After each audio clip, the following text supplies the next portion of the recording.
So, as well, I think that this is clear that Russia is now a threat to all continent, and that Ukraine is defending itself and continent as well, so that we can approach it from the value side or from the actual security. We see what Russia is trying to do all around the continent with airports and the sabotages and etc. So that's why this is our common reply to this threat, that we need to be united, and that's why it is clear that this is like utmost necessity for Ukraine to be together with the European Union, and since we already very advanced on our negotiating process, so we went through screenings, now we have these 3 clusters where we have very clear understanding of the benchmarks, what the to-do list and everything else, so that it means that the debate that might happen between member states, like with Hungary, is only a matter of debate. It's not a matter of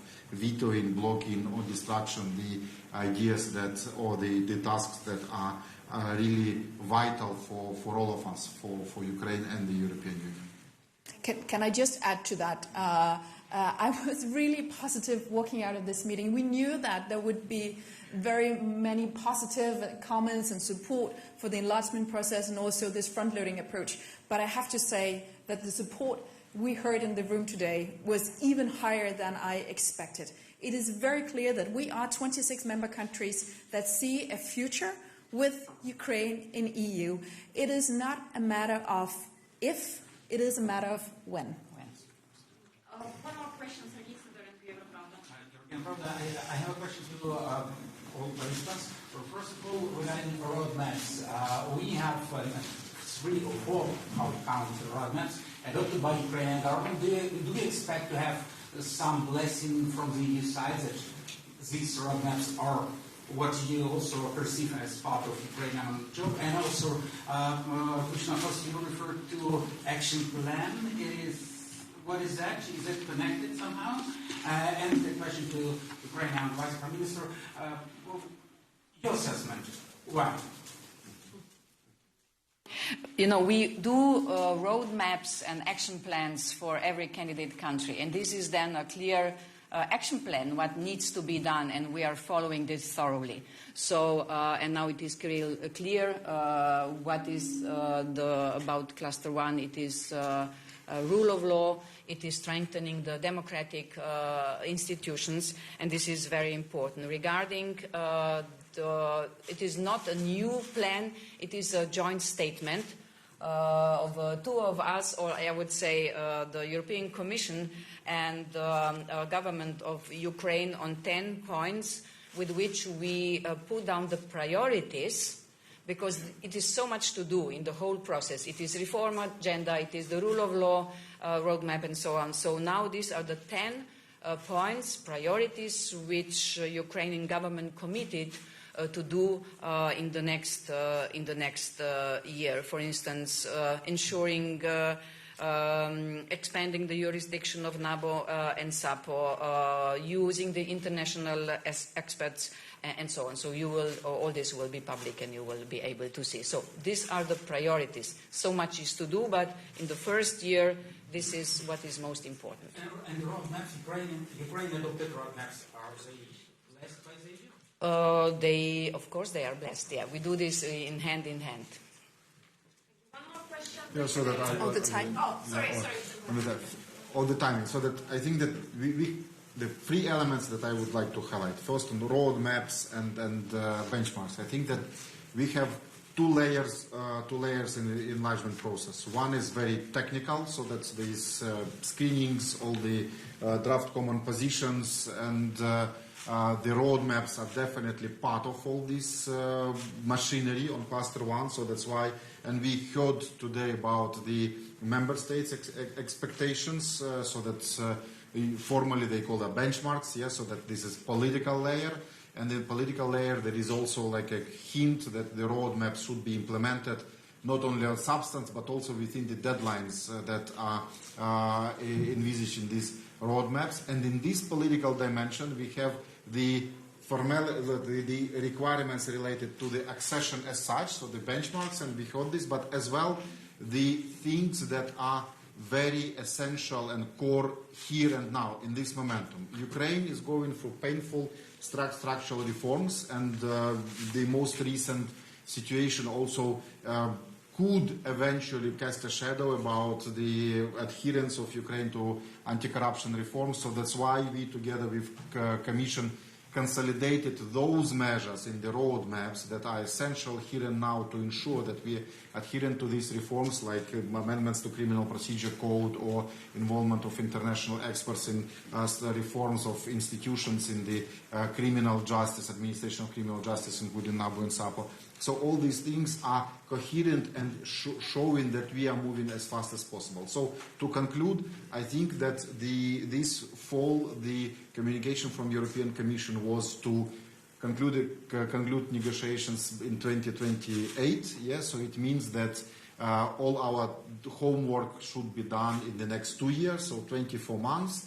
And taking into account that the EU accession is one of cornerstone of talks about future peace and security guarantees, this term could be even shorter than 24 months. So, but in this, let's be aware that everything depends on Ukraine. So it's not 100% about Ukrainian reforms. So that's why it will depend from how fast we will be able to move Ukrainian government and Ukrainian parliament. Thank you.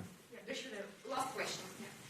Thank you. Is there any formal way or negotiation to overcome Hungary's veto? Are you waiting for the Hungarian election, perhaps, for a change of heart? And secondly, is a ceasefire necessary to allow for Ukraine's accession, given that there would be no defined border as of now without such a ceasefire or peace plan? How much of a priority is that before any talk of accession? So the enlargement procedure requires unanimity. That was in the negotiating framework, and that's just how it is. But we believe, and also after the meeting today, there is such a strong pressure, there's such a strong support for Ukraine EU membership that we move on. We find it quite unbelievable that this blockade can continue, because that would be a misuse of the veto right. So that's something we have to find a solution on. And also, Ukrainian EU membership is not just good for Ukraine. This is also about EU. This is about future European stability, security. Ukraine has a lot to offer Europe too. So that's why we are quite firm in our belief that this blockade cannot continue.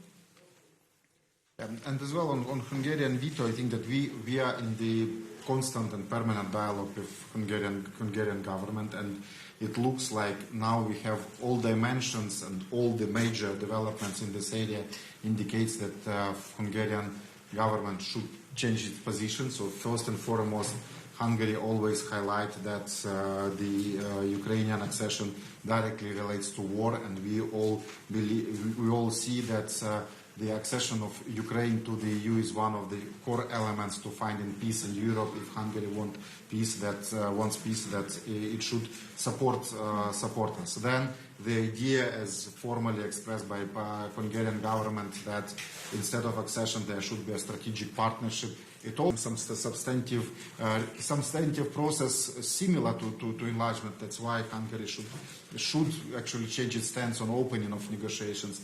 And last but not least, I think that the only topic that Hungary raises about national minorities, I think that this is clear that Ukraine is doing everything to ensure that Hungarian communities, not only Hungarian but also other national minority communities, have all the opportunities to develop, to maintain their identity. You know that we spend more than 14% of all costs on education in Transcarpathian region on Hungarian schools. We have more than 90 schools with Hungarian language of education, so that's why in substance we support them.